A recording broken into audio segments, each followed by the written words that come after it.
शेतकऱ्यांनो खचून जाऊ नका, शासन आपल्या पाठीशी आहे. मंगेश चव्हाण यांचे प्रशासनाला पंचनाम्याचे आदेश. 27 गावांमधील 1885 हेक्टरवरील पिकांचे नुकसान. आमदार मंगेश चव्हाणांकडून प्रत्यक्ष पाहणी. चाळीसगाव प्रतिनिधी तालुक्यात 18 मार्च 19 रोजी झालेल्या वादळी वारा, अवकाळी पाऊस आणि गारपिटीमुळे बळीराजा संकटात सापडला आहे. या नैसर्गिक आपत्तीमुळे तालुक्यातील 27 गावांमधील शेती पिकांचे मोठ्या प्रमाणावर नुकसान झाले असून शेतकऱ्यांनी खचून जाऊ नका, शासन आपल्या पाठीशी खंबीरपणे उभे आहे, असा दिलासा आमदार मंगेश चव्हाण यांनी दिला आहे. नुकसानीची भीषणता पाहता प्रशासनाने तातडीने पंचनामे पूर्ण करून अहवाल शासनाकडे सादर करावा, असे कडक आदेशही त्यांनी यावेळी दिले. 27 गावांमधील 2990 शेतकऱ्यांना फटका.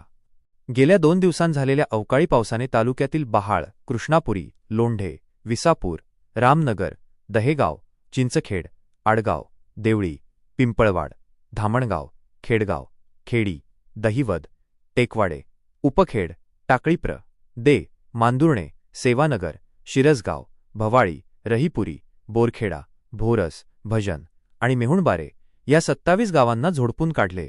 यामध्ये सुमारे 2990 शेतकऱ्यांच्या तोंडाशी आलेला घास हिरावला गेला आहे. 1885 हेक्टरवरील पिके जमीनदोस्त.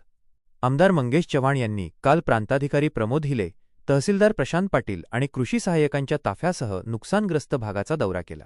या पाहणीत ज्वारी, बाजरी, मका, गहू आणि कांदा या पिकांचे एकूण 1885 हेक्टर क्षेत्रावर नुकसान झाल्याचे स्पष्ट झाले आहे.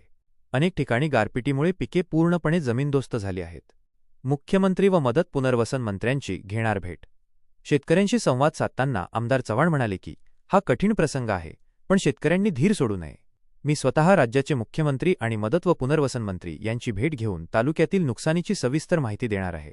बाधित शेतकऱ्यांना जास्तीत जास्त मदत मिळवून देण्यासाठी मी कटिबद्ध आहे. प्रशासनाला सूचना देताना त्यांनी स्पष्ट केले की पंचनाम्याअभावी कोणताही शेतकरी मदतीपासून वंचित राहता कामा नये. सर्व प्रक्रिया पारदर्शक आणि वेगवान पद्धतीने राबवून अहवाल त्वरित शासनाकडे पाठवावा. ग्रामस्थ लाईव्ह संपादक किसनराव जोरवेकर. बातमीसाठी संपर्क बबलू आहिरे, चाळीसगाव. चाळीसगाव तालुका आणि परिसरात हा अवकाळीच्या पावसाने शेतकऱ्यांचं बऱ्याच ठिकाणी नुकसान झाल्याचं महसूल प्रशासनाच्या आणि आमच्या सगळ्यांच्या लक्षात आल्यानंतर आज सकाळी प्रत्यक्ष कृषी अधिकारी, तहसीलदार सर, प्रांत सर, आम्ही सगळीच लोक शासकीय प्रशासकीय पूर्ण यंत्रणा घेऊन आज काही प्रातिनिधिक ठिकाणी आम्ही पाहणी केली.